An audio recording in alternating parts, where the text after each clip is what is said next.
A southeastern Virginia community is stunned by a crime no one can believe. A pregnant woman murdered, her baby lost. Across the state, another town feels a similar shock. A brutal, random slaying in a most unexpected setting.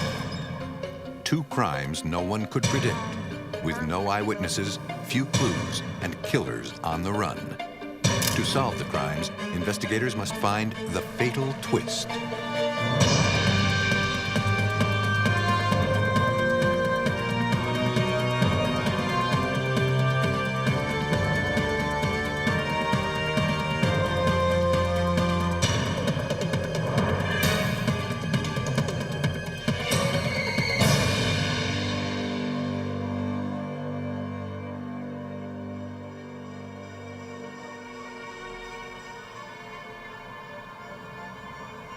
In this program, some of the names have been changed.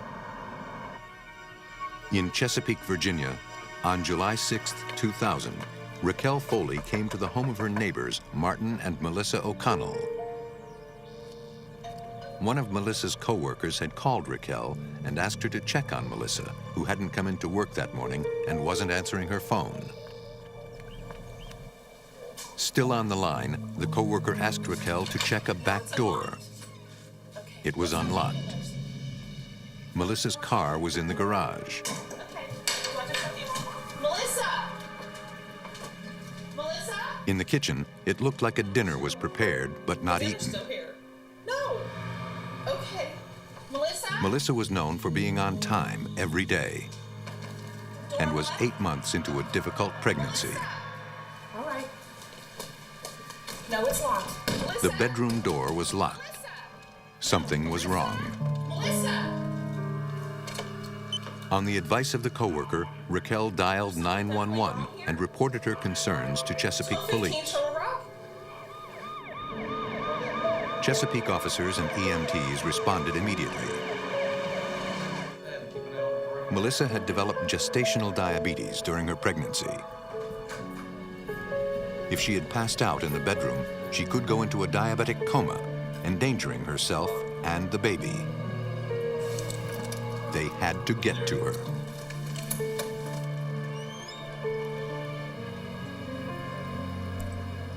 Unlike the rest of the house, the bedroom was in disarray.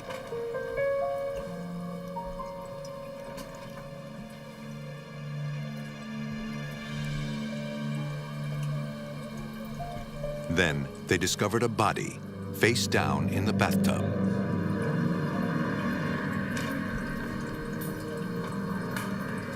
The expectant mother was dead. It was too late to save the baby. Melissa had bruises on her body, and there was some blood on the tub. Officers radioed in the suspicious death. About that time, Melissa's husband, Martin O'Connell, pulled up to the house. He said Melissa's co-worker had called, saying something about an ambulance. An officer asked Martin to wait outside until detectives arrived to speak with him. Homicide detective Tom Downing was on duty that morning. I heard the call coming out on the patrol channel that the investigators were requesting the forensics people to respond. As well as a detective. With Downing was his partner, Detective Mike Toothman. It is standard procedure for homicide detectives to respond to any suspicious death. Lieutenant, what we got? An officer briefed them on what they knew so far.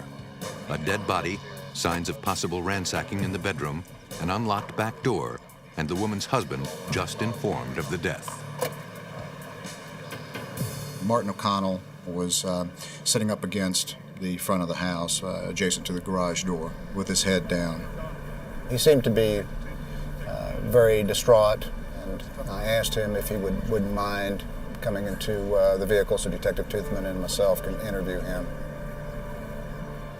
Martin told the detectives he had been trying to get in touch with Melissa that morning. He hadn't seen her since the night before. He had indicated he had no idea what had happened to his wife. During the interview, we were able to clearly observe a number of abrasions, as well as a bandaged finger. When we questioned him about that, he said that he and his wife had had a fight the previous night. Is that all you have from his Martin shirt? said that the night before, he and Melissa began arguing. No. What you meant is you At one find me point, back. he tried to quiet her by putting his hand up to her mouth. What are you, crazy? You know what? Get out! She was so angry, she bit him on the finger, hard. Still finding her sex. He said she kicked him out of the house, so he went driving around nearby Virginia Beach. She bit me. I put my hand up. He told Detective Toothman that's how he you tried to sustain get that back in touch tooth, with Melissa. He had called back to the house on his cell phone and left numerous messages on his digital voice recorder. During that time, he was saying things about being lost in Virginia Beach. Melissa, pick up the phone. I'm sorry we fought. According to Martin, after several hours, he came back home, hoping he and Melissa could work things out. But in the garage, he found some of his clothes with a note from Melissa telling him not to come back that night. He switched cars and left. I'm not really sure. Martin told the detectives that he checked into a local hotel. Pretty good, 'cause I was I had asked him at this point about the abrasions on his arms and elbows and the hands. Martin explained that after checking into the hotel, he went to a local bar and had a few drinks. Okay, and I see that you've got some fresh. He said abrasions outside here. the bar, he tripped and fell, cutting his arms. The detectives asked if they could document the injuries. Martin agreed, saying he would do anything to help. The detectives next talked with Raquel Foley, the neighbor who first entered the house, and Cheryl Ramsdell, Melissa's co-worker, to get more information about Melissa. What we learned about Melissa O'Connell during this investigation was that she was just a nice person. She did everything right. She was a loving, devoted wife. She couldn't wait to be a loving, devoted mother. Everybody that knew her liked her, loved her, and it was just a tragedy that she was taken so early. The women believed Melissa and Martin had a strong relationship. They also said Melissa was very security conscious, almost paranoid, and always kept the house locked tight. No physical, okay? All right, thank you very much. Investigators hoped the crime scene would provide some answers. Before processing the scene, senior forensics technician Nick Pizzillo videotaped everything. The master bedroom was in a complete, total state of disarray. Everything was trashed. The drawers were dumped out. The rest of the house looked absolutely immaculate, except for this one room. It looked more like a ransacking than signs of a struggle. There was a lack of blood in the area. We didn't notice blood anywhere. And at that point, we really didn't know what we had. From the toilet, the technicians recovered a partially smoked cigarette. Around the tub, they found several broken candlesticks and a pair of shorts. Also near the tub were the first signs of blood for forensics technician Grover Davis. The water was discolored in the bathtub, and there was a little bit of staining around the bathtub area and the floor area. They collected samples for later study at the crime lab. To the investigators, it looked like a murder. Now they had to find out who would have wanted Melissa O'Connell and her unborn child dead. Police in Chesapeake, Virginia were investigating the death of Melissa O'Connell, 8 months pregnant with her first child. Evidence gathered in the bathroom where the body was found indicated murder. We were thinking that there was a good possibility that she may have been placed in the bathtub after she was killed. The investigators continued checking the rest of the house. Everything seemed normal. They confiscated the answering machine in case it held any clues. I surveyed the entire perimeter of the house from the outside and the inside, checking all points of entry, all doors and windows. Found everything to be locked and secure. There was no sign of forced entry with the exception of the back door, which was open. Investigators believed the ransacking was staged. If the person came in to burglarize the house, why didn't they go to other rooms of the house where there were more valuable items than there were in the bedroom? I was very concerned after leaving the crime scene because things just were quickly not adding up. They needed more information. As promised, Martin O'Connell, the victim's husband, came to the police station that afternoon for another interview. Detectives were having a hard time eliminating him as a suspect. Family and friends had told police Melissa never allowed smoking in the house, so they believed the killer smoked the cigarette found in the toilet after the murder. We found that Martin O'Connell was a smoker and that he did smoke that brand of cigarette. He again went over his actions on the night in question. The impression that I had was that he was very intent on giving us his alibi. I tried to get some information. But the detectives noticed that several times some small details of his story changed. They confronted him directly. The interview had started to turn into an interrogation, and at that point, Martin basically shut down. He said he was tired, he wanted to go home. He agreed to meet with me the next morning and finish up the interview, and he also said that he would agree to a polygraph. What really concerned us was the fact that he had never asked how his wife had died. Never asked anything about where she was found, didn't ask any questions about the baby. And this was very significant because, normally that would be the first thing that somebody would want to know. They'd want to know these things.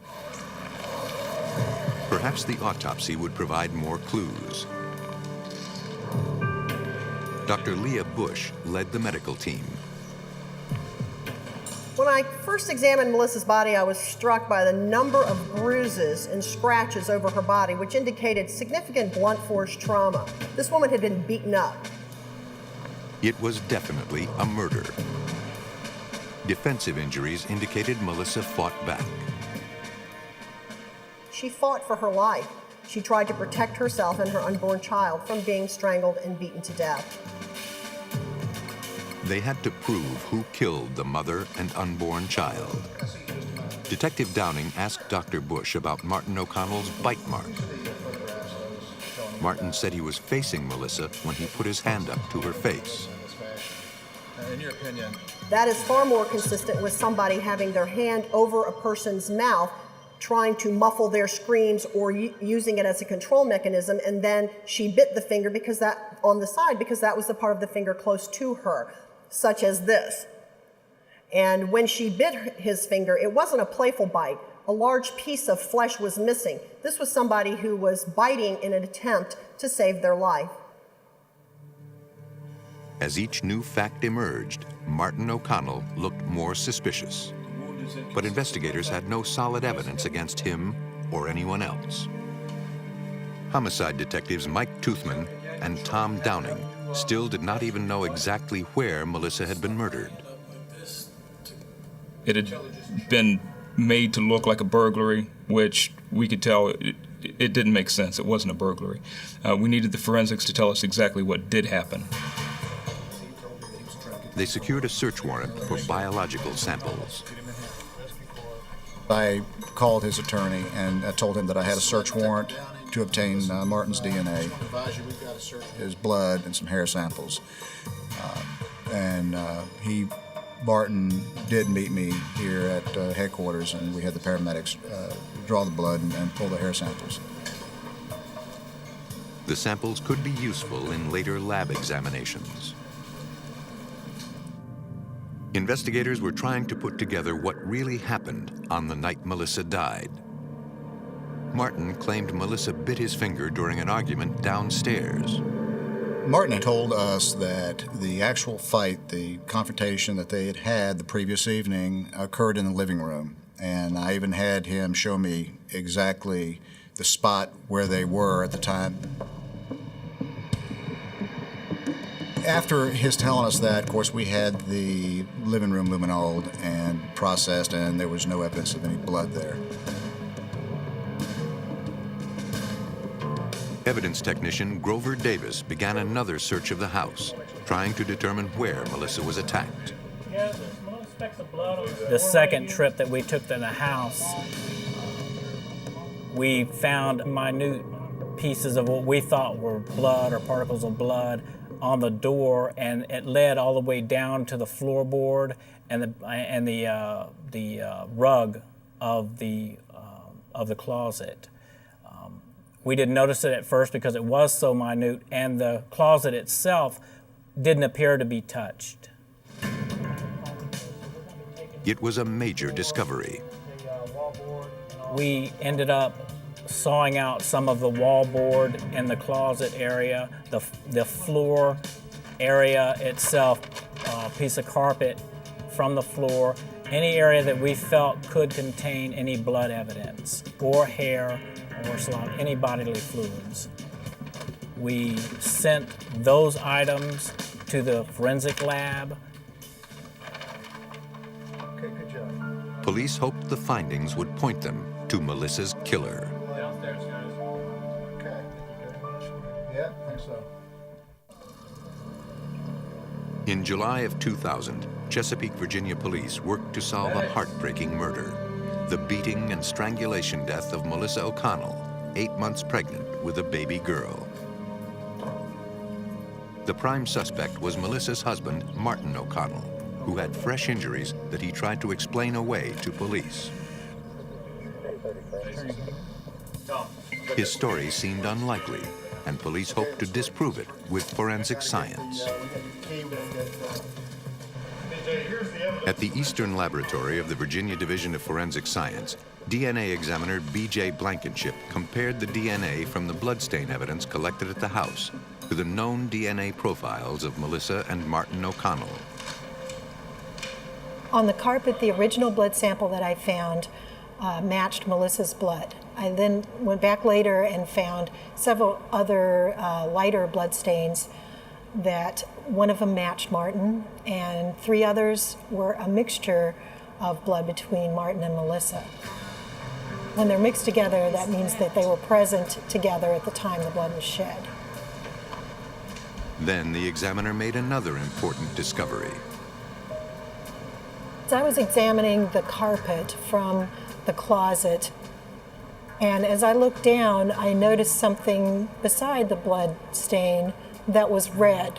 So I picked it up with my forceps and looked under the microscope to see what it was, and lo and behold, it was a piece of skin. And you could even see the ridge detail on the skin. The ridge detail meant the skin came from the bottom of a foot, a palm, or a finger. I immediately called the police department to ask them if the defendant had any wounds, and he did in fact have a wound on his finger. To Dr. Blankenship, it was clear that Martin O'Connell was lying to police and that he was there when his wife was killed. Martin O'Connell told the police the story that the struggle occurred with his wife downstairs. The forensics told us a different story. It said that it happened upstairs in the closet. That's where the original fight occurred. Investigators kept looking for more circumstantial evidence. Melissa's friends had said the couple seemed happy, excited about the baby. Got just a few questions we need to ask you. First of But all, when detectives spoke to Martin's friends, they got a different story. That's why I went. What we had learned is that he really was not planning on being a family man. I mean, that was the furthest thing from his lifestyle. Detectives also heard unsettling news. Martin had left town. Several friends believed he was now living with relatives in Florida. Martin left the state without submitting to the polygraph examination he promised detectives he would take. Because he had not been charged, leaving was not a crime. But it was certainly suspicious. The Chesapeake detectives contacted police in West Palm Beach, Florida, who agreed to set up surveillance at the condo of one of Martin's relatives. Soon they spotted the suspect. While West Palm Beach could not maintain 24-hour surveillance, they would do regular checks to try to keep an eye on him. In Virginia, detectives were still hoping to figure out the motive for the murder. It seems that our friend Martin has had Then, detectives received a call from a woman in San Diego, California, who said she had an affair with Martin while he was working in the area for a few months that year. With her. When she learned of Melissa's death, she told them she was compelled to call. Based on that information, myself and Detective Toothman went out. We flew out to San Diego and interviewed a young lady. We had learned a lot about Martin. He was actually in San Diego for an extended period of time, and he had met her, but he never told this young lady that he was married, and certainly nothing about a child on the way. Close relationship. Yeah. He told the young woman he wanted her to move to Florida so they could be together. After you found out he was married, So did he tell you anything? at that point, I think that we realized that we had the motive. And please give me a call if anything comes to mind. It was time to bring in Martin O'Connell, if they could find him. After several weeks, Chesapeake police were ready to arrest Martin O'Connell for the murder of his pregnant wife. But the suspect had fled to Florida. He had been spotted at a relative's condo in West Palm Beach, but then disappeared. A West Palm Beach deputy tried a ruse to find him.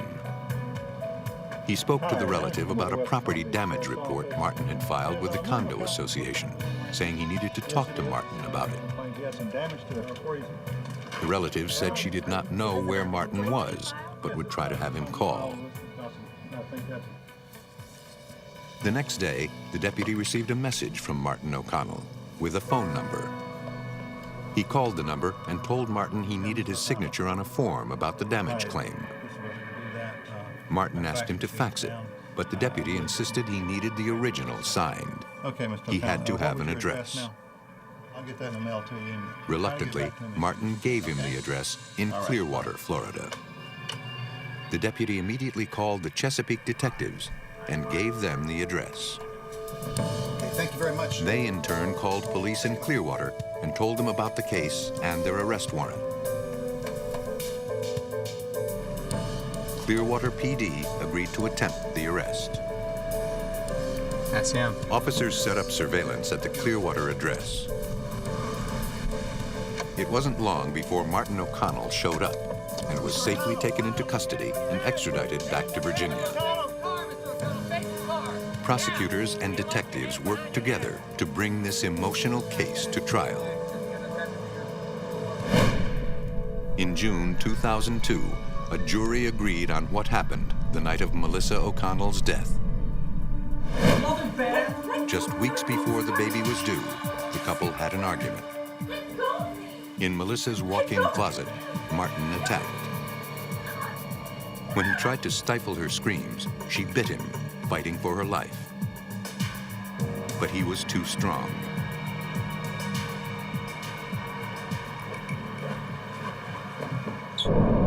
Martin O'Connell was found guilty of murder and sentenced to life in prison without the possibility of parole. At the time, Virginia law made it impossible to charge him with killing his unborn daughter, too. But because of this case, that has changed. The city of Chesapeake was shaken to the core by the brutal crime.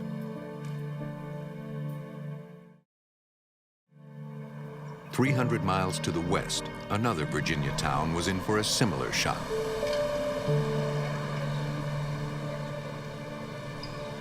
On the afternoon of October 11, 1990, Roanoke police officers Michael Warner and Tom Kincaid were preparing for their shift when a man pulled up in a rush. Yes, sir. Just found a dead body. He exited the car and he was very nervous, and he told us that there had been a woman that had been killed in a basement at subdivision just up the street. At that time, we kind of wondered if it was for real. We asked him, or was he kidding us or joking with us? It was no joke. Woman up in the basement of a house. The officers asked where the house was. And he said that he could take us there if we'd follow him, so we went ahead and followed him up to the house.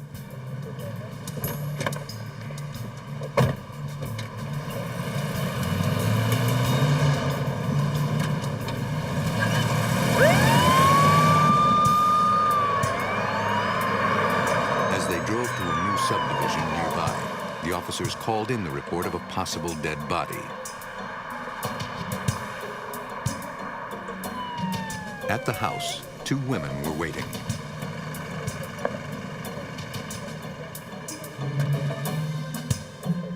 They said they were local realtors. The woman inside was a co-worker. She was in the basement, dead.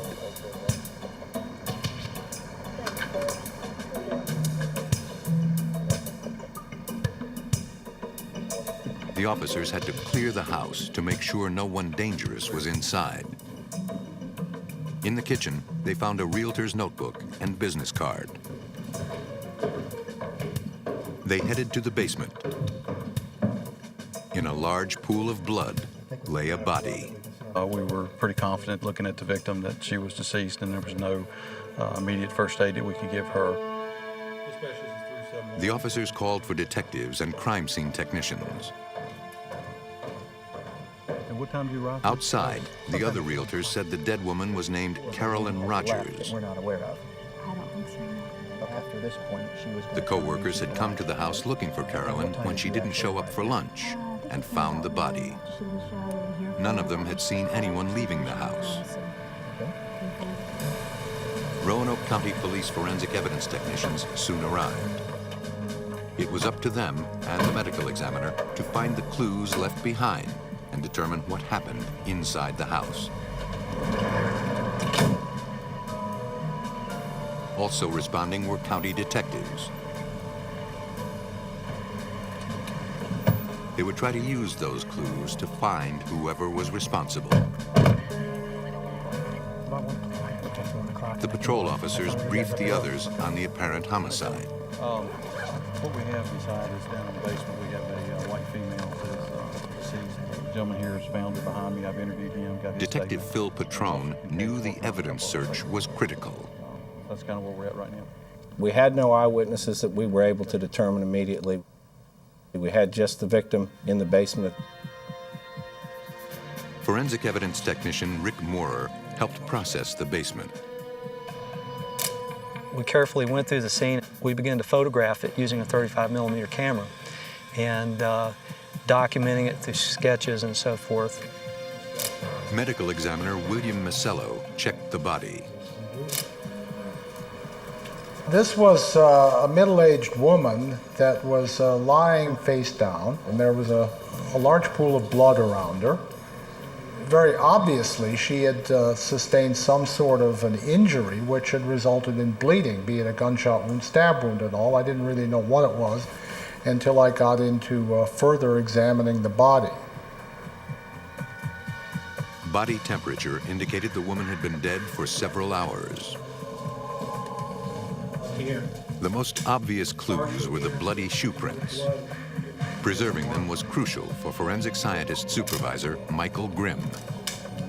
At the scene, we took photographs of footwear impressions.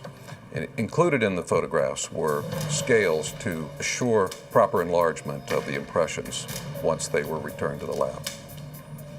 A number of the impressions appeared to have been made by a female shoe based on the shape and size. In addition to that, there were footwear impressions that appeared to have been made by a much larger shoe, one with a large heel and a large sole area. The technician searched for any other clues. I discovered a small button that was laying in the blood. I felt that that was very important. That button did not match any of the buttons that Mrs. Rogers had on.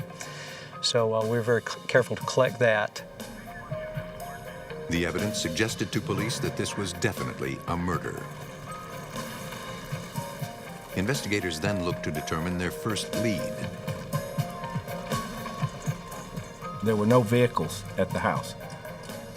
She was a realtor, and if she had to get there somehow, so we assumed then at least that the car was stolen.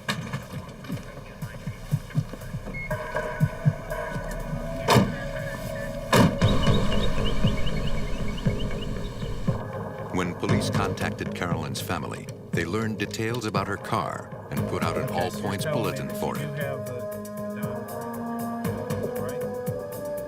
Lieutenant Warner was part of the force out looking for the car. I started concentrating my efforts on large parking lots, motel rooms, and stuff like that in the area. And approximately 9:30, 10 o'clock that evening, I was at the mall and I happened to spot the vehicle. Once I did, I laid back and watched it just for a few minutes. I noticed that there was nobody hanging around it. Dispatch, I'm going to be out on John Lincoln Charles 7865. Warner called in the discovery and did a cursory check of the vehicle.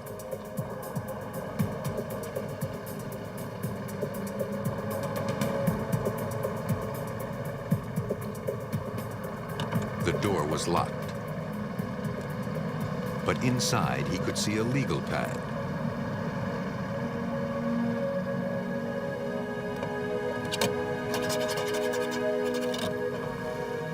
The pad looked like it had blood spots on it.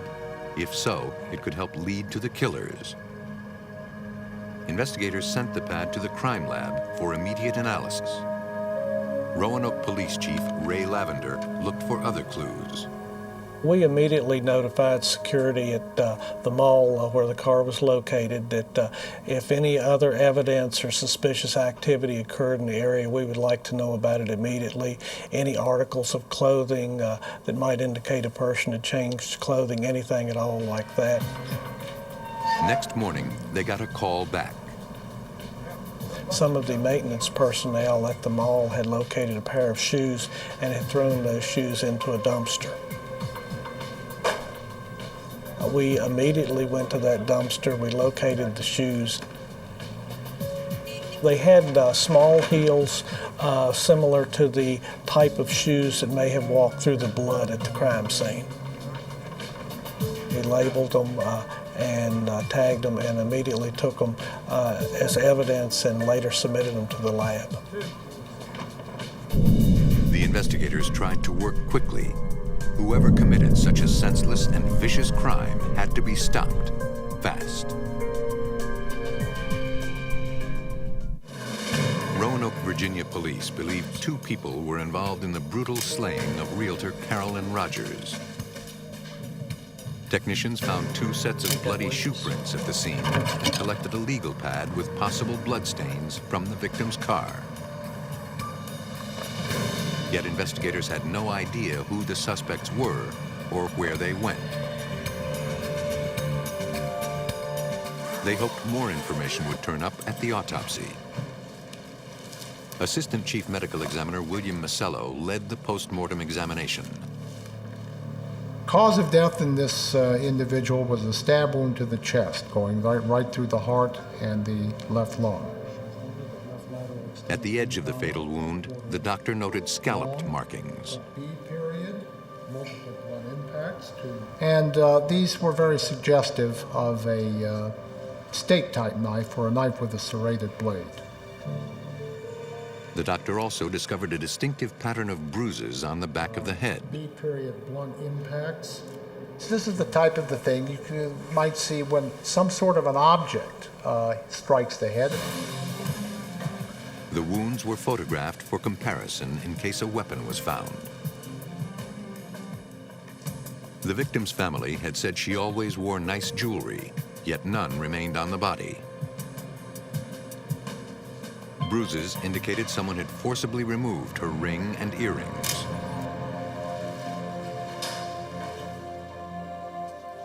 Got this from the bank. Though still shocked and grieving, Carolyn's husband did what he could to help. Are those the 3 checks here at the bottom? He had reviewed the couple's bank accounts and discovered a check cashed the day of the murder. Marcia J. Smith, $500 for house cleaning services. We don't have a house cleaning service, detective. He told Detective Phil Patrone it was a forgery. Those are not our checks. Made out to a person that Mr. Rogers didn't know. In fact, Mr. Rogers made it very clear to us that they didn't have a house cleaning service.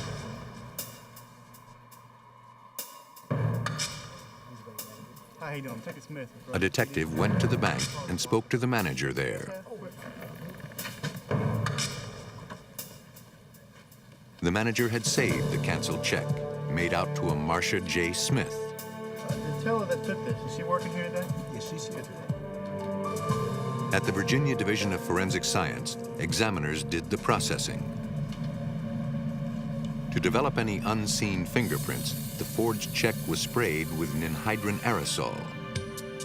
Ninhydrin reacts to secretions from human skin that transfer easily to porous surfaces. The legal pad found in the victim's car was also processed.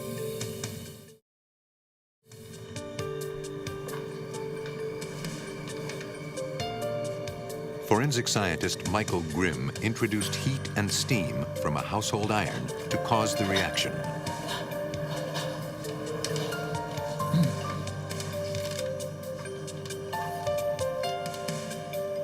Several partial fingerprints were revealed. He then turned to the legal pad.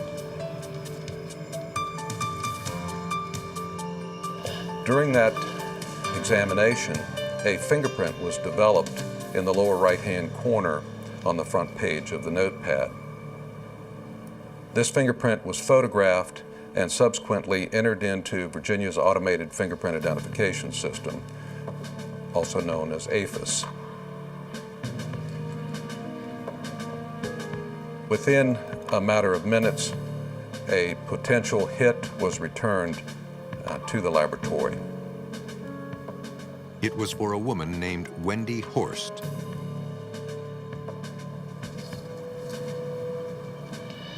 Detective Patrone called in the hit. An address was found for Marcia Smith, whose name appeared on the forged check. Detectives traveled to Blacksburg, Virginia, to interview her. Wendy Horst. Do you know anything about her? Marcia did know Wendy Horst. Tell me a little bit about. She used to work with her. And Marcia had recently lost her license. My driver's license. I appreciate you taking It was all around the same time Horst left town. Detectives believed Horst stole the license, then used it to cash the forged check. Thank you.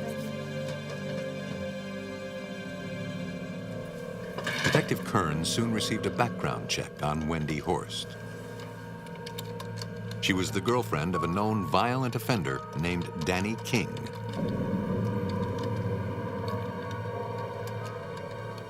Danny was pretty much a career criminal.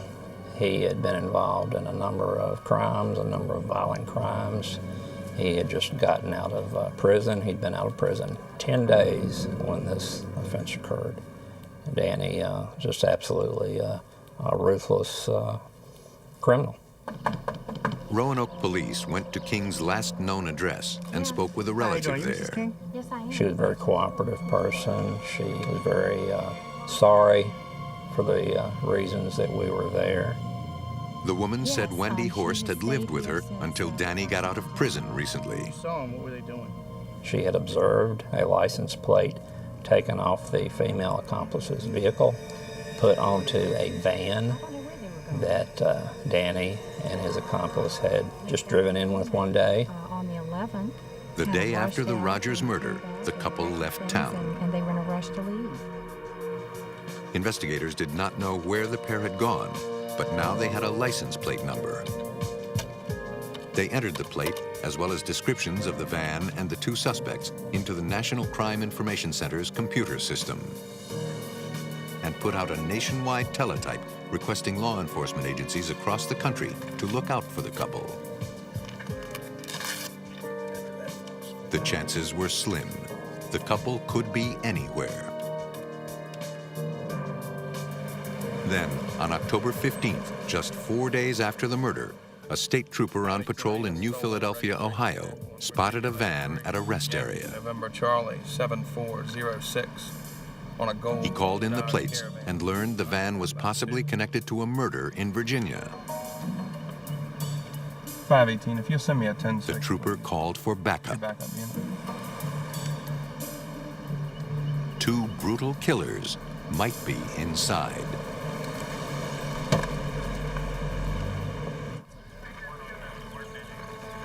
Four days after realtor Carolyn Rogers was murdered in Roanoke, Virginia, police 350 miles northwest in New Philadelphia, Ohio, spotted the van associated with the two suspects.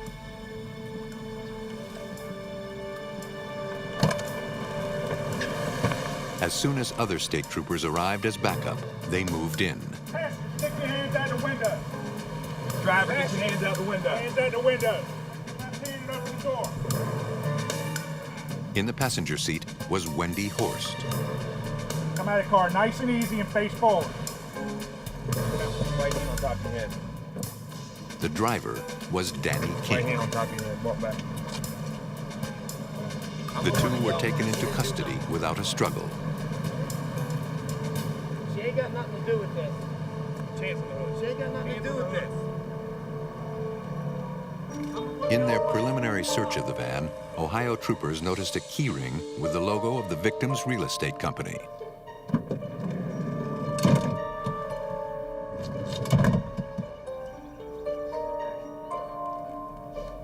They also spotted a knife with a serrated blade. Okay.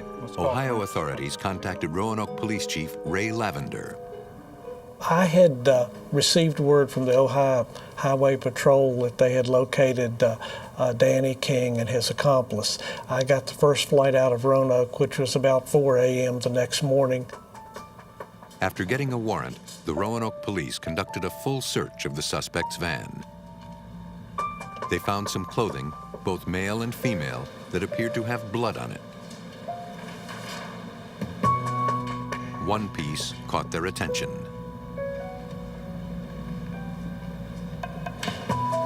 We also located a work shirt with a missing button. And the reason that was important to us is that we had found a button at the crime scene, and the buttons on that shirt were identical to those we found at the crime scene. We also recovered a pair of boots that we believe belonged to Mr. King. We were particularly interested in those. Their soles would be compared to the bloody crime scene shoe prints. The tread pattern looks very familiar. Investigators also collected the knife Ohio troopers had spotted.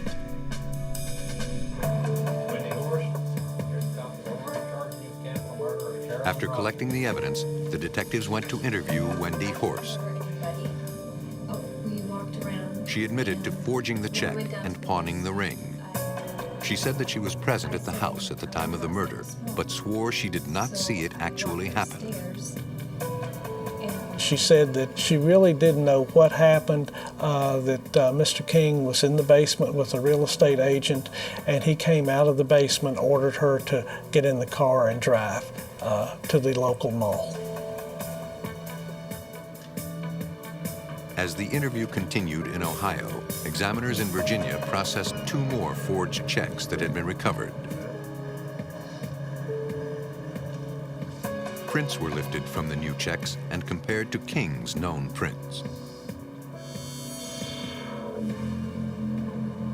Those fingerprints were positively identified as fingerprints of Danny King. That's it. It's a match.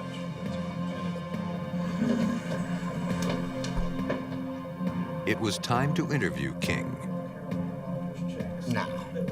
King denied having anything to do with the murder. They didn't find my fingerprints. There would be no confession. Well, I'm just To telling prove you. what happened, investigators turned to forensic evidence. So maybe they're wrong. Michael Grimm checked the shoe prints photographed at the scene against the recovered shoes. The examiner reported a strong association between the high heels and the smaller crime scene prints, and a positive match between the boots and the larger prints. Next, he checked the reproductions and inked impressions of the suspect's feet against the wear on the inside of the shoes. He reported similar findings. Horst could not be eliminated as the primary wearer of the heels, and Danny King was an exact match with the boots. It is our opinion that these characteristics are unique to that shoe. The lab findings were exactly what Commonwealth's attorney Randy Leach needed for trial. It would have been a very difficult case to prosecute without the forensic evidence. In June 1991, the prosecutor used the forensic evidence to prove to a jury what happened to Carolyn Rogers. She can't meet us at like 10 in the morning. Okay. Cool. And don't use your name. Danny King had his girlfriend call some realtors, allegedly to look at a house. See if she can meet us early as time. Carolyn Rogers had the misfortune to take the call. Look at one of your houses on Jefferson Street. Yes, the morning would be best. Okay, thank you very much. Bye. Cool. She can meet us? Pure and simple, the motive behind the crime was robbery. Okay, come on in. Danny King had been in the penitentiary for a number of years and had been out for 10 days. He had no income, and the crime was committed to get Carolyn Rogers jewelry, her checkbook, any cash she might have had, so they would have money to go out of state on a honeymoon trip. Very expensive, well-made cabinets. Brand new. Windows, right now it's not finished, but you could have actually, you could make this into 2 or 3 bedrooms or a big family room for children. When they got to the basement, King's girlfriend decided to go outside for a cigarette, I'm gonna go have a cigarette. leaving Danny King alone with Carolyn. My name is Jill. Danny King was a dangerous man. He didn't care who he had to hurt to get what he wanted. He killed her and robbed her.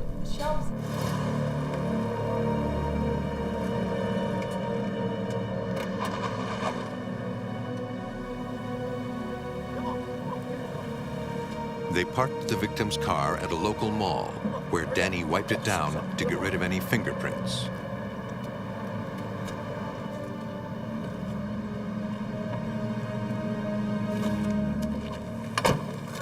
Get in the van! Take off your shoes! Leave them! He made his girlfriend leave her shoes. He thought he had erased any trace of their passage, any connection between them and the murder.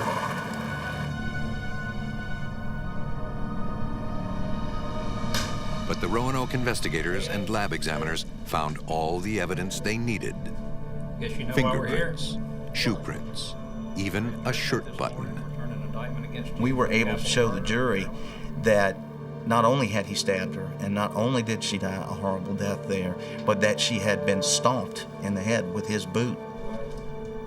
That went a long way toward convicting Danny King and the ultimate punishment being imposed.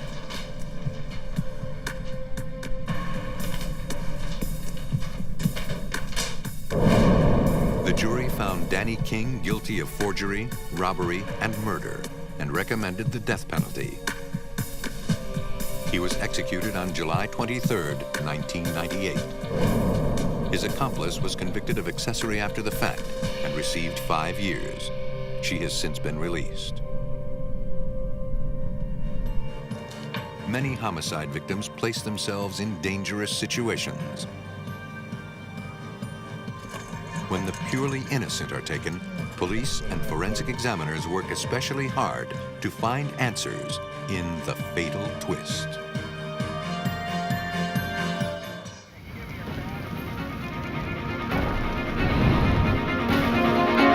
Firefighters extinguish a blazing house in the nick of time, exposing the murders the fire was meant to conceal.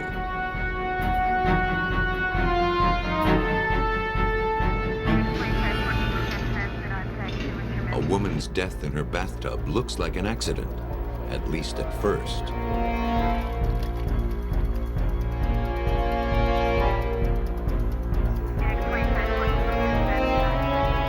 Investigating a reported suicide, police in New Orleans find certain details suspiciously out of place. killers can be masters at disguising their crimes, even when their victims are in plain sight. It takes a vigilant investigator to realize that first impressions are often dead wrong.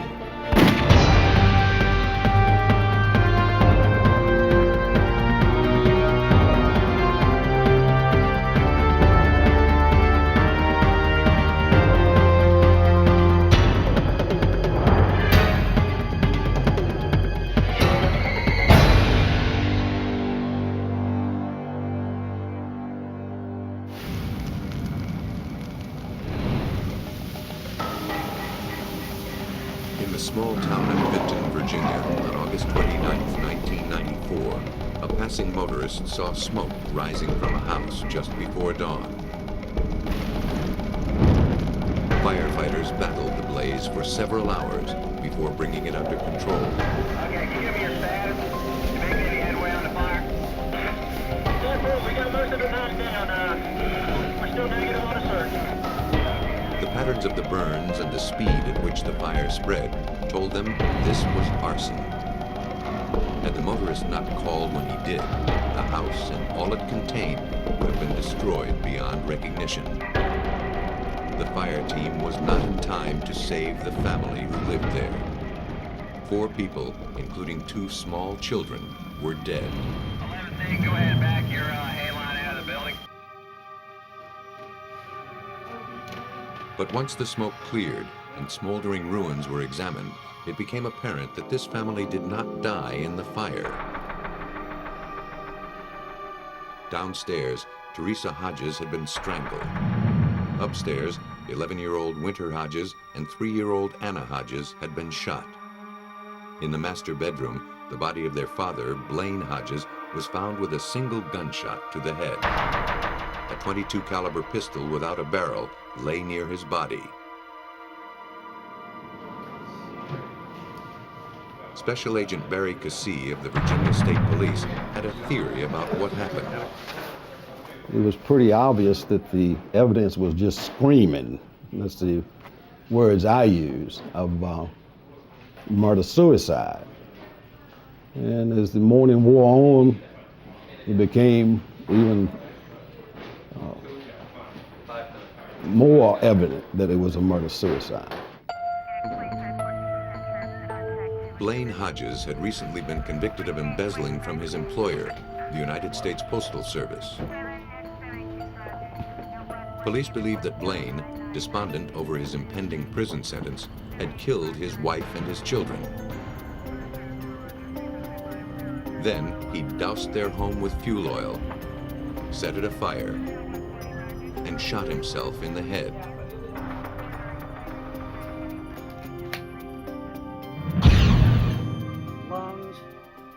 At autopsy, Dr. David Oxley, Deputy Chief Medical Examiner of Western Virginia, began to doubt the murder-suicide theory.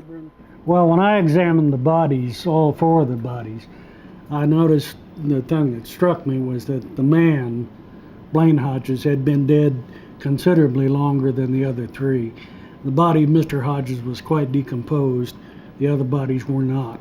What do we know so far? Oxley told Special Agent Cassie that Blaine Hodges couldn't have killed his family.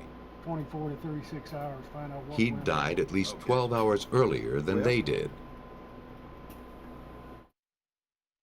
The gun collected at the scene also raised questions. The bullets retrieved from the victims were all .22 caliber, the same as the pistol retrieved next to Blaine Hodges. The pistol's serial number had been filed off, making it impossible to trace. Its missing barrel also hampered investigators. A gun barrel leaves spiral marks called lands and grooves on every bullet that passes through. The bullets recovered from the victims had these markings, meaning they came from a gun with a barrel. Forensic Supervisor William Conrad of the Virginia Division of Forensic Science was convinced that someone besides Blaine Hodges must have pulled the trigger. With the barrel removed and rifling being present on the father's bullet that was taken from his head, would indicate right away that he could not have fired that shot. There's no way he could have shot himself in the head and then removed the barrel. That wouldn't have happened. Conrad wasn't convinced this was even the real murder weapon. The bullets taken from the bodies were marked with 6 lands and grooves. Reference manuals for the gun found at the crime scene showed its normal pattern would be 8 lands and grooves. Conrad concluded the gun found at the crime scene was merely a drop gun, intended to fool the police. At a crime scene, if you're trying to frame someone or try to cover something up, you would drop a gun that's unrelated to the incident and try to trick us into thinking that was the actual weapon.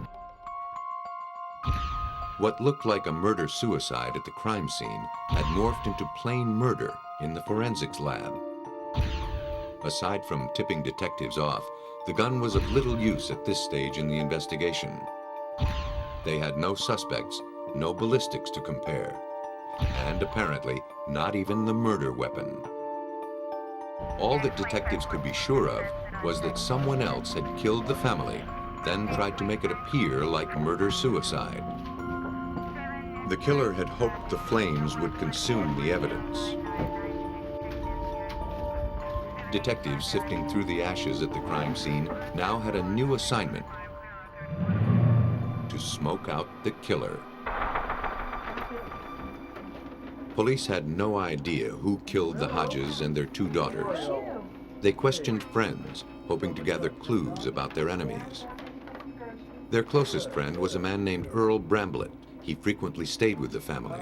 The kids called him Uncle Earl. Police asked Bramblett to come to the station and talk with them. He seemed genuinely upset about the deaths. But in the course of his interview, an offhanded comment caught investigators by surprise. He spontaneously made a comment, and he said that sorry SOB, he had a beautiful family, he did them and did himself. Well, at that moment I knew Mr. Bramblett was probably involved in the murders of the Hodges family.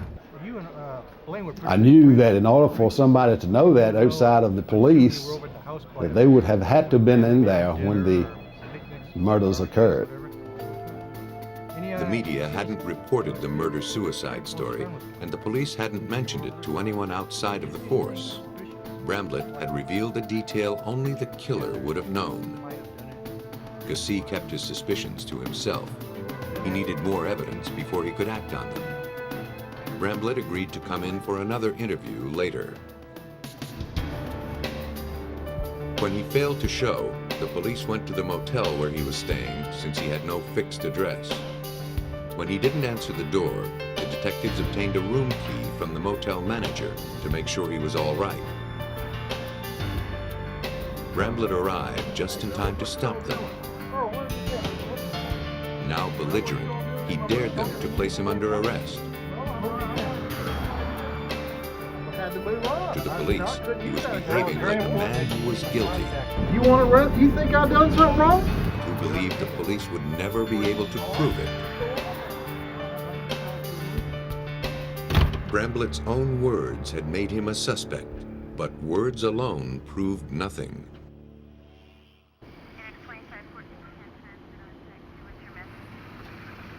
Three days after the Hodges family were killed, police set up a roadblock in front of the house. The fire had started around 4:30 a.m. By stopping cars around that time, they hoped to find someone who may have passed the house just before it burned. A woman told police she saw a vehicle pull out of the Hodges driveway at the time of the fire. She noticed the vehicle because it was so unusual. An old white pickup truck with a black tailgate. She did not notice the license number or the driver. Earl, said we'd be back. A search warrant to look at your truck and your room. Care to read it? While the roadblock was taking place, police returned to Bramblett's motel room with a search warrant.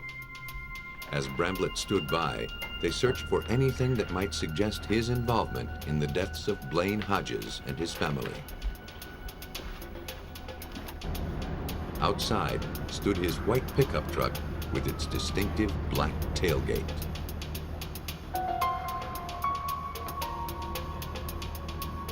In the front seat, police saw several .22 caliber shell casings. They were the same brand and caliber as the casings found at the murder scene. When the firing pin strikes a bullet, it leaves a distinct impression on the cartridge casing. William Conrad hoped to compare the casings from the crime scene with the ones found in Bramblett's truck. Once again, he found the killer was one step ahead of him. He'd obscured the marks on the cartridges. It looked like someone had placed it in, fired the gun, took them out, placed them again, and fired them. Again, it indicated that someone was trying to manipulate the evidence after the fact to try to confuse the laboratory and what was going on. Conrad would not be so easily thwarted. Among the hash of wayward marks, he looked for similarities between the cartridges retrieved from the truck and those from the murder scene. We can put the marks together, see the reproducible patterns that are present, and be able to say that the marks that you see represented on both of them were made by the same firing pin impression. After close scrutiny, he found what he was looking for. One of the cartridges from the crime scene had a strike mark identical to a cartridge from Bramblett's truck. And I found enough of those individual characteristics that I was able to say that both of them had been fired by the same firing pin, to the exclusion of any others. The cartridge casings were definitely used in the same gun, linking the drop gun to Bramblett. But that wasn't enough. Conrad still needed to find the gun that fired the fatal bullets. Meantime, detectives worked the case from another angle, trying to find out if Bramblett could have been the one who set the fire. The killer had torched the house around 4:30 a.m. on Monday, August 29th. To check Bramblett's whereabouts at that time, police went to the sign company where he worked. They learned he was scheduled to be at work at 5 a.m. the day of the fire. The same employee that routinely checks the time cards checked Mr. Bramlett's. Mr. Bramlett's card had been obliterated. That the time that he punched in on Monday morning, August the 29th, had been blacked out where you couldn't read what time he might have punched in. Police called on handwriting expert Gordon Menzies to find out what was under the marking. Using infrared lighting techniques, I was able to separate the ink of the overwritten entry or the obliterating entry and come up with an entry of 508M, which was apparently 8 minutes after 5 Monday. The time card confirmed that Bramblett arrived at work after the blaze was set. But that didn't prove he was the one who set it. It only proved he had time to do it. The search for more evidence continued.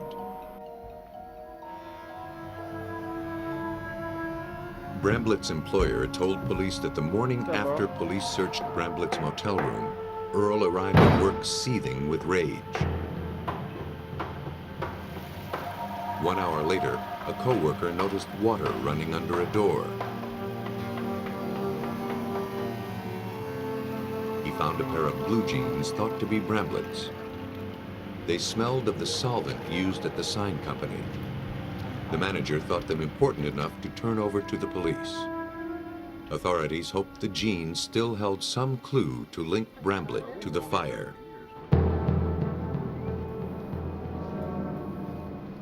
Scientists analyzed them and the water they were soaking in.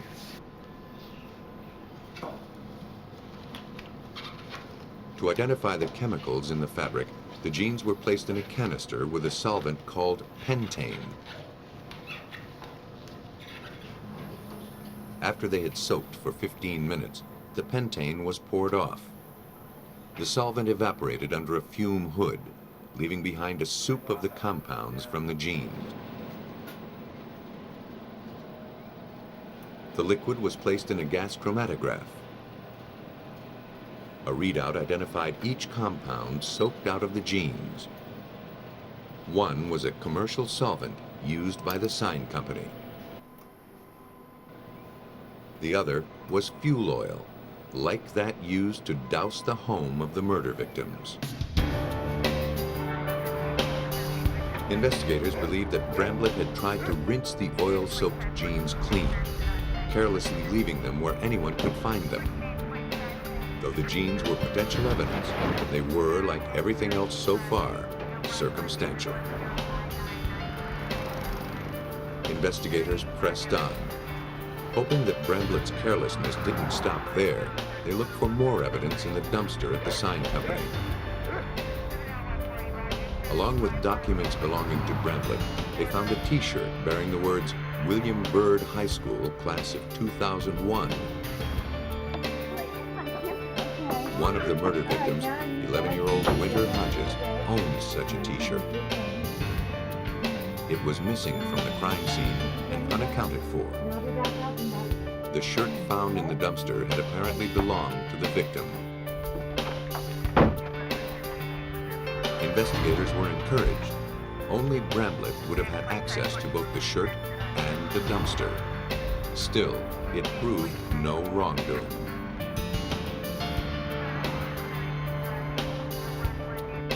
As the investigation into the deaths of the Hodges continued, Bramblett left town for good. Though Virginia police never let him out of their sight, they believed they had nothing to hold him. They didn't realize they had what they needed all along. Police were reasonably certain that Earl Bramblett killed the Hodges family, but that means nothing in a court of law. To prove it, they had to place him at the scene. The gun seemed to be the crucial element. They just didn't know how it fit. The killer had taken pains to make sure the weapon couldn't be identified.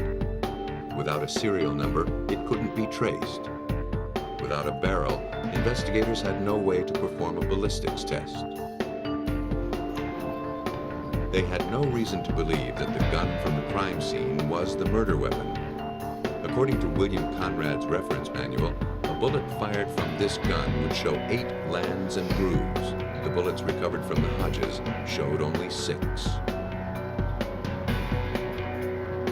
The weapon sat on a shelf for a year while the case against Bramblett stalled. Then, on an unrelated investigation, Conrad ran across a weapon of the same brand as the gun in the Bramblett case. He test-fired the gun and was surprised to find that the bullets had 6 lands and grooves instead of 8. The reference manual had been wrong. Conrad now knew that the gun found in the Hodges house most likely was the murder weapon. The killer had removed its barrel because he thought it would make the gun untraceable. But through the cartridge casings and other forensic evidence, police found their man. By linking the gun to Earl Bramblett, the police had gathered the final piece of evidence they needed to prove he was the killer. Then, his sister in Indiana provided information about the possible motive. Bramblett, apparently feeling threatened, had sent her a huge number of audio tapes for safekeeping. He told her to send them to police if something happened to him. When she heard her brother was in trouble, she forwarded them to the Virginia authorities. In his audio-taped diaries, Bramblett spoke of his more than casual attraction to the Hodges' 11-year-old daughter. Bramblett had once been a suspect in the disappearance of 2 small children, but his involvement had never been proved. According to the tapes, Bramblett began to believe that Blaine Hodges, faced with prison for embezzling, had become a police informant. In his delusions, Bramblett had decided Blaine was using his daughter to entrap Bramblett as a child molester. The police believed that on Saturday, August 27, 1994, Bramblett had been visiting Blaine at his home. While Teresa Hodges and her children were out shopping, he took his .22 Magnum pistol and shot Blaine in the head.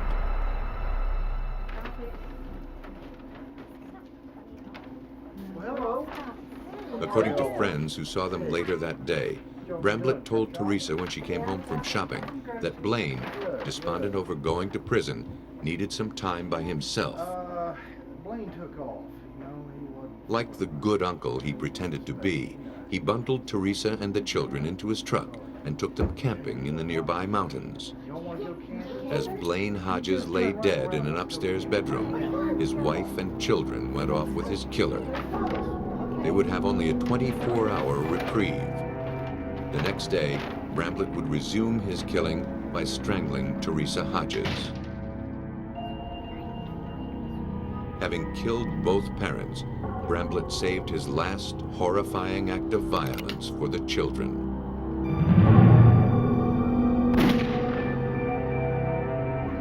He then put the murder weapon next to Blaine Hodges' body to make it appear that Blaine had killed his family, then himself. He was sure the fuel he spread throughout the house would ignite an all-consuming fire, that the police would buy the theory of murder-suicide. But Bramblett had no sooner made his getaway than a passing motorist spotted the flames and called the fire department. Special Agent Barry Cassee acknowledges that Bramblett almost got away with it. His primary plan was, if the police buy this murder-suicide, I'm home free. And look, he would have been home free. But see, he did not know that the Benton Fire Department had responded in such a short order that they preserved the bodies upstairs. It took the police almost 2 years to build their case. Bramblett had relocated to South Carolina, but the Virginia authorities had never lost his trail. He was arrested in July 1996, convicted of 4 counts of murder and sentenced to death.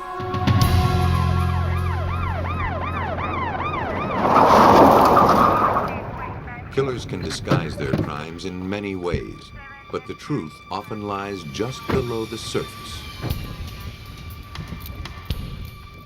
On April 29, 1997, police in the suburban Philadelphia community of Marion, Pennsylvania, arrived at the house of Craig Rabinowitz. He'd called 911 to report his wife unconscious in the bathtub.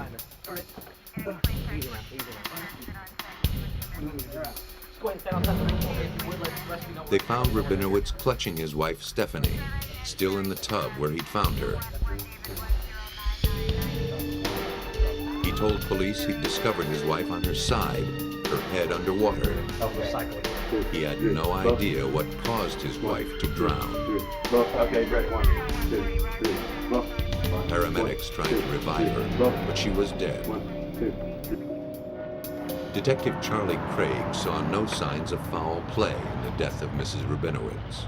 My initial impression of the cause of death, after looking at Stephanie, after viewing her at the emergency ward, and after talking with the emergency ward doctor, was that it was an unexplained death or it was an accident. All right, here we go. What are you doing? Oh, come on. Friends and relatives mourned the untimely death of a woman in the prime of life. Craig and Stephanie had met when he was a camp counselor and she was still a teenager. After they married, Stephanie went to law school and had a promising career as an attorney. To their friends, they seemed an ideal couple. Now, their happiness had come to a tragic end.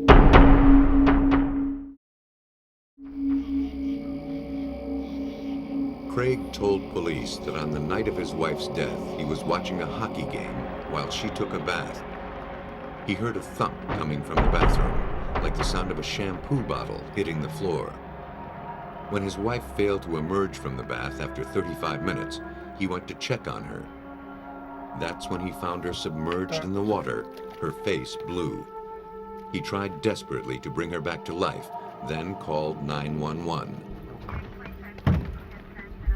Detectives have an eye for inconsistencies.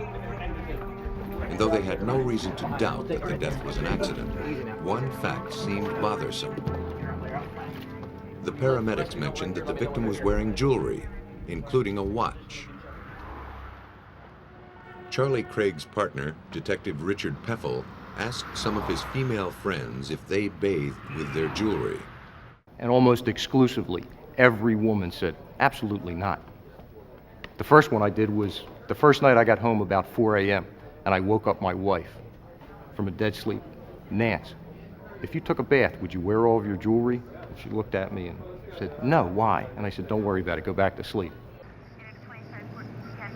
That eccentric detail motivated investigators to look for other inconsistencies. They checked the hospital records. Again, something didn't sit right. After death, a body's temperature normally drops at the rate of 1 degree per hour, even faster if it's sitting in water. When the victim arrived at the hospital, her temperature was only 1 degree below normal, indicating she died just 10 minutes before the call to 911. Her husband's estimate that 35 minutes passed after he heard a thump in the bathroom didn't add up. While detectives' suspicions were mounting, Chief Coroner Halbert Fillinger requested an autopsy to find out why the healthy 29-year-old died so suddenly. Craig Rabinowitz refused to allow it, asserting that Jewish law demands that the body be interred before sundown the day after death, and it must remain intact. But in cases of mysterious or sudden death, the coroner can overrule religious objections unless he's given a court order. Because of their Jewish faith, Stephanie should have been buried before the next sundown. And Dr. Fillinger was pressured by the family to release Stephanie's body so that she could be buried in accordance with her faith. And Dr. Fillinger was persistent that the body would not be released until a complete autopsy was committed. When the body was brought in, it showed no marks, not even a bruise to indicate how the victim fell.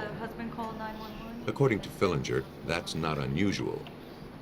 There are injuries on the front of the body, and they occurred just prior to death or a short time prior to death. And you examine the body right after death, you may not see anything at all.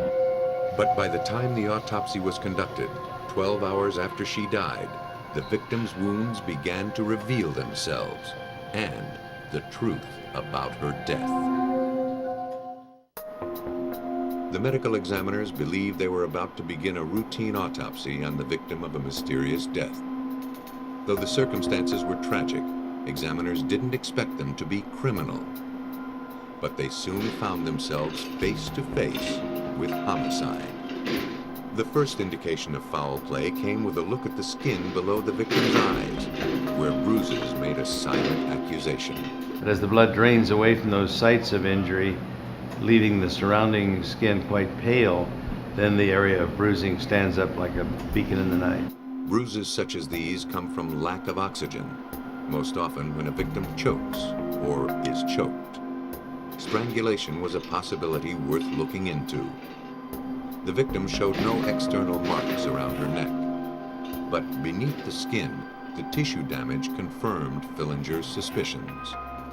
And of course, when we first got the body open, we found the evidence of severe strangulation, a great deal of trauma in the neck. The mystery of Stephanie Rabinowitz's sudden death had been solved, and a homicide investigation had begun. Detectives Charlie Craig and Richard Peffel, along with prosecutor Bruce Castor, had their prime suspect, the victim's husband, Craig Rabinowitz. They questioned him in the presence of his attorney. When Charlie came back in and advised both Rabinowitz and the attorney that Stephanie had in fact died from manual strangulation, the attorney jumped up and said, "Oh my God, she strangled herself." And both Charlie and I looked at the attorney and I said, "I don't think so." The Rabinowitz marriage seemed picture perfect. What could have driven Craig Rabinowitz to kill his wife? Police obtained a warrant to search the house for some sign of a motive. While his wife worked as a lawyer, Craig had supposedly run a business from his home. He'd convinced a number of his friends to invest in his promising venture. But a search of the house showed no evidence of a business being conducted there. Detectives had almost given up when one of the officers found a plastic bag in a crawl space above a closet. The bag was filled with receipts and financial records. They revealed that Craig Rabinowitz had been living a lie.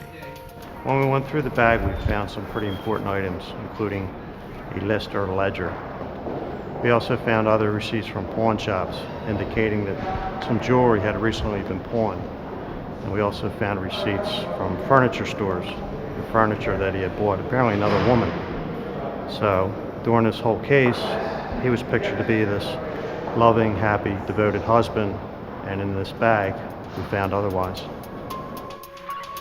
A forensic accountant, skilled in deciphering complex financial transactions, reviewed the records. He found that what Craig had called a business was in fact a con game.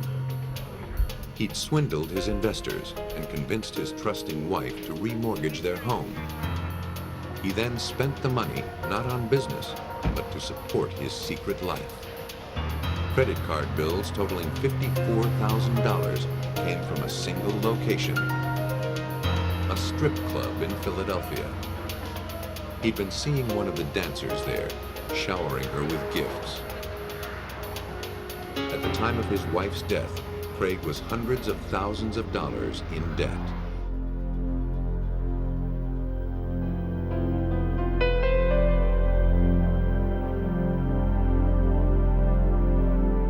Desperate for money, Craig had taken out 2 insurance policies, each for $1.5 million. One was for his own life, the other for his wife.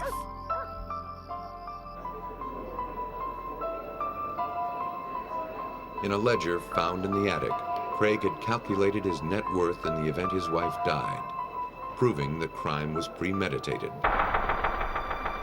After collecting on the insurance and paying off his debts, he'd have $1.2 million to spare. At the end of his rope, Craig turned on his unsuspecting wife and strangled her to death. He filled the bathtub, hoping to create the appearance of an accidental drowning. Then he called the police. It seemed like such a simple plan. According to Charlie Craig, far too simple. A lot of people said to me, you know, this guy must have seen this in a movie or read it in a book. Well, as it was coming close to trial, that kind of stuck in my mind, and I got the photos back out because I remember there was some book that had something to do with death. A book on Rabinowitz's desk had looked out of place when police searched his home. The author claimed that few deaths are followed by an autopsy. Craig Rabinowitz was a con man. When he learned this information, that only 13% of the deaths are autopsied, Craig Rabinowitz was playing a con. He was playing the odds when he learned that information, that the odds were dramatically in his favor that Stephanie wouldn't be autopsied. But an autopsy had been performed, exposing Craig Rabinowitz as a con man who'd gotten in too deeply. For murdering his wife, he was sentenced to life in prison without parole.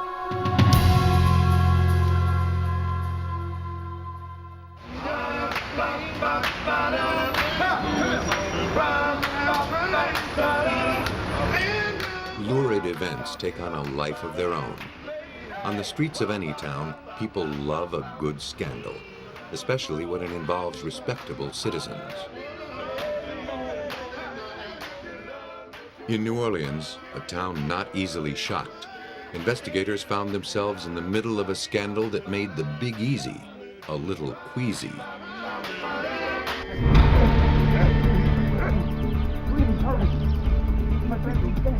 Just after dawn on January 22, 1984, 62-year-old Aaron Mintz frantically summoned his neighbor, a doctor.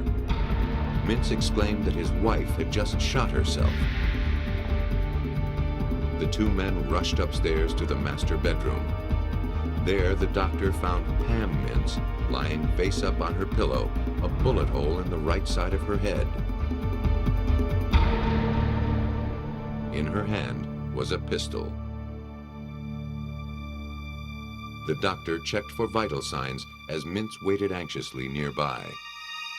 Solemnly, the doctor informed Aaron Mintz that Pam Mintz, the woman he'd been married to for 33 years, was dead.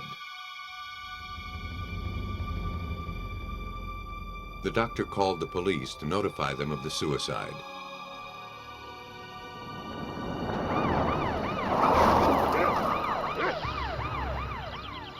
They arrived to make a report.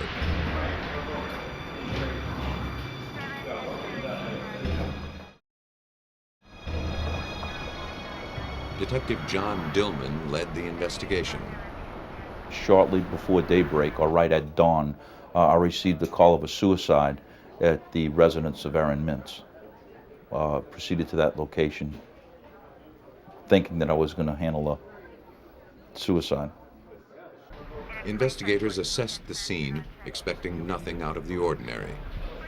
But the position of her body didn't look right. They suspected the victim had been moved. Pam's right elbow was bent in an upwards direction, like this, with 2 blood stains on the bottom of her forearm, coming up to a point on both sides. I questioned those stains as soon as I saw them because, as we all know, blood can't run uphill. It's against gravity. The angle of the gun in the dead woman's hand also aroused the investigators' suspicions. It looked as though it was placed in her hand after the fact. The gun was positioned, and this is unloaded, by the way. The gun was positioned in her hand, bent in this position, close to her head, where it would have been almost impossible to pull the trigger except with a thumb. The gun was clutched very loosely, indicating to me that the arm which had originally been lying on the bed, had been bent at the elbow and raised into that position, and then the weapon had been placed into her hand to make it appear to be a suicide. Beginning to doubt that this was truly a suicide, detectives looked for other signs of foul play. They found blood smeared on the bathroom light switch. The victim, who died instantly, couldn't have left it. And by his own admission, Aaron Mintz was the only other person in the house. But even that discovery paled in comparison to what detectives discovered next. In another bedroom, they found a pillow with a bullet hole in it. On one side were powder burns. The other side was flecked with blood. Detective Dillman was convinced that the victim was murdered and the pillow used to muffle the shot. But once I followed this blood trail into the front of the house and found the pillow that was hidden, it didn't take a brain surgeon a big light just blew off. You know, John, this isn't a suicide, you have a murder on your hands. Police launched a full-scale homicide investigation. The case seemed open and shut. The immediate suspect was the victim's husband, Aaron. There had been no one else in the house. The alarm had not been tripped.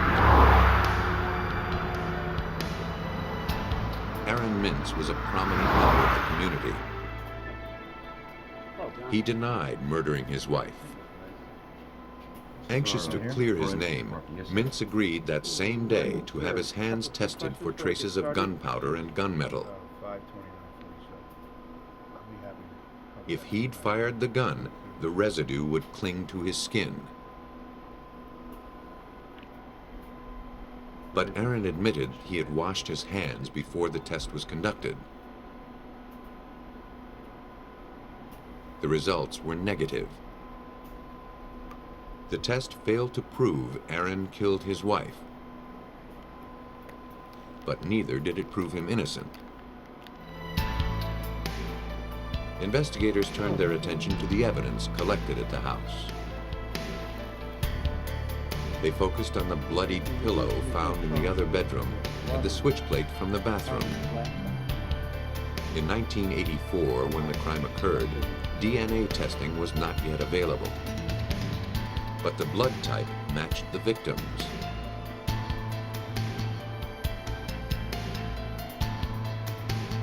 Blood smears on the front and sleeve of Aaron's bathrobe also matched. Police theorized that blood got on the robe when Aaron rearranged the body. His sleeve probably touched the light switch when he went to wash his hands.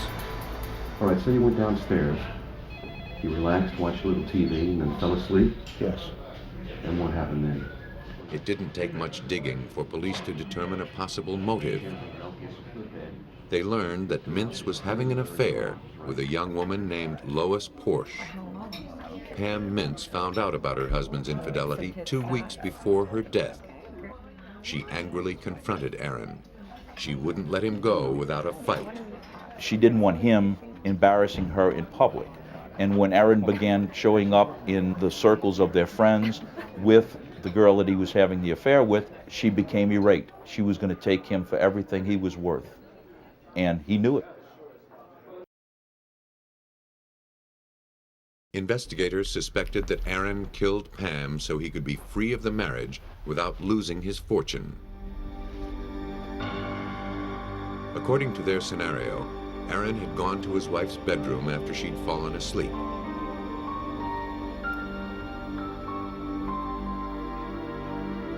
He shot her in the head, using the pillow to muffle the sound so as not to alert the neighbors. That would have bought him plenty of time to rearrange the scene, making murder look like suicide. Mintz was charged with murder. To handle his defense, he hired prominent New Orleans attorney Michael Fowler. Like most of those who knew the accused, Fowler was surprised by his arrest.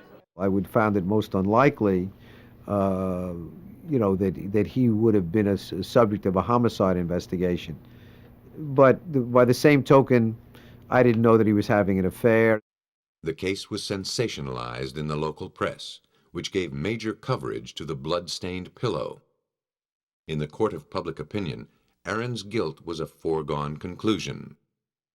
But in a court of law, the prosecution faced a serious challenge. You realized that you had an ability to win this case, but you had to do it in terms of the forensics. You had to be able to negate a bunch of different things. To clear Aaron Mintz, the defense relied on forensics to dismantle the prosecution's case, one piece at a time.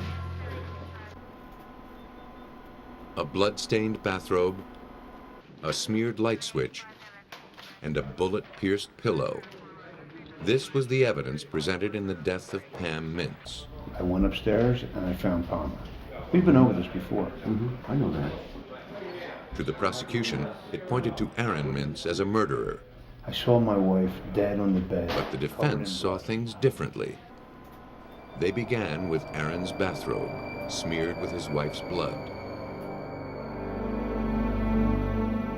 Aaron claimed he'd been dozing in front of the TV downstairs in the early morning. Startled awake by a loud noise, he went to investigate. When he found his wife's body and the gun in her hand, his first reaction was to take her in his arms, hugging her. According to defense attorney Michael Fowler, this scenario also explains the blood on the light switch. After Aaron had embraced his wife, he turned the light on as he was exiting the room, made every reason why there would be blood there. There was blood on the light switch in the bathroom. That made sense because at a point he went into the bathroom and washed his hands.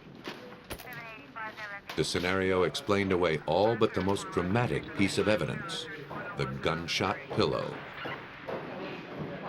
The prosecution argued that Aaron Mintz used the pillow to silence his gun, then removed it from Pam's bedside to conceal his crime. Again, the defense countered. Innocent of any crime, in a state of shock on discovering his wife's body, Aaron removed the pillow almost in a daze.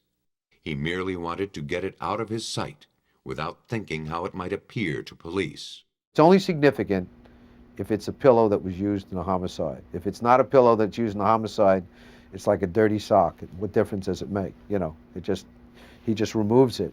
I mean, we all do crazy things when we're under a great deal of stress. The defense argued that since Aaron put the pillow where anyone could have found it, his purpose was not concealment. If he wanted to hide it, he could have hid it. There was a house that sort of was full of nooks and crannies and attic space and all, and he just put it in this other room. The defense was determined to discount the pillow completely.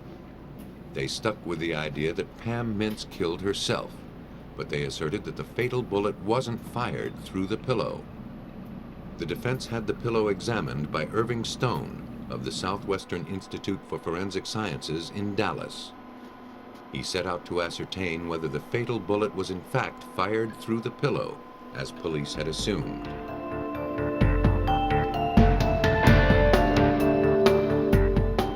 Using a weapon of the same caliber as the gun that killed Pam Mintz, Stone conducted tests to simulate what would happen if a gun were fired through a pillow into a human head.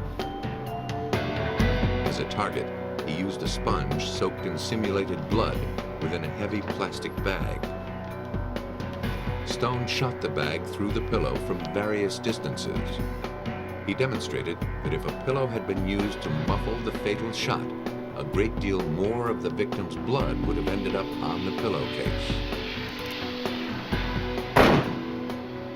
What would have happened as the bullet passed through the pillow into the head, with the pillow being 6 to 10 inches from the head, then there would have been backspatter of blood that would have spattered back on the reverse side of the pillow. Well, there was none of this there.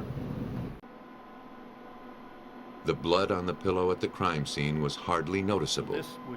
By contrast, in the laboratory, blood was spattered and stained over a wide area. Stone also showed that a bullet fired through a pillow would have left fragments of the pillow behind. You expect to find cloth, fibers, some other type of polymeric fill material at or around the wound, and actually into the wound itself. I've seen where cloth fragments have been caught by the bullet and just carried right into the wound. There were no reports of pillow fragments on the bed where the victim was found. Likewise, the coroner found no traces of the pillow in the wound. For Stone, there was only one conclusion. The fatal bullet was not fired through the pillow. But a nagging question remained. What was the pillow doing there in the first place? On the one hand, we had no obligation to explain the pillow. Once we were able to explain it was not used in a murder, in a homicide. On the other hand, it was there, and we had to deal with it. The prosecution had portrayed the victim as a wronged woman, murdered so her husband could pursue his affair. But the defense painted an entirely different picture. They portrayed Pam Mintz as a vindictive woman with a long history of emotional distress. Her husband's betrayal had been too much to bear, the defense asserted. She plotted the ultimate revenge. She would kill herself, but in the process, she'd frame her husband for murder. The gunshot pillow would play a starring role. The Mintz's housekeeper testified that she'd seen the victim leaving the house the day before she died, carrying what appeared to be a pillow along with the dry cleaning. Earlier in the day, she'd seen a gun lying on Mrs. Mintz's bed. The defense suggested to the jury that Pam, out for revenge, fired a bullet through the pillow herself. Then she left it at her bedside as she prepared to end her life, knowing that it would appear that her husband had killed her. But there was no way to prove the victim had fired a pistol the day of her death. The police had made no attempt to test her hands for traces of gunpowder. Fowler believes this was a critical mistake. Despite the fact that she was then undergoing an autopsy, or was about to undergo an autopsy, and her hands had been bagged, the police lab never swabbed her hands, so nobody ever knew, and to this day they never know if there was any residue on her hands. They had every opportunity to do it, they just didn't do it. If a test had shown that Pam did not fire the gun, the police would have had clear evidence the case was not a suicide. If the test had shown Pam did fire the gun, it would have cleared Aaron of guilt. But Dillman thinks the test results might have been misleading. I did not order testing on a trace metal test on Pam Mintz's hand due to the fact that it really was irrelevant. We knew that the gun had been placed in her hands, metal had touched her hands, so any type of a trace metal test would have proved positive. That didn't prove anything. When the case went to trial, the prosecution was confident of the evidence it presented. But the jury found otherwise, accepting the defendant's version of what happened the night Pam Mintz died. The defense claimed she'd put a bullet hole in a pillow and placed it at her bedside as she prepared to end her life. In this way, she hoped to exact retribution on her husband from beyond the grave. But careful forensic analysis of the evidence had foiled her plot. Aaron Mintz was found not guilty in the death of his wife. If hiding the body is not an option, then hiding the crime is the next best choice. But a seamless veil of deception is difficult to weave. At a crime scene, investigators are always looking to challenge their own assumptions. A battery of forensic tests gives them the means to do it. Whether an alibi is grandiose or utterly simple, if it's based on a lie, it won't withstand close scrutiny.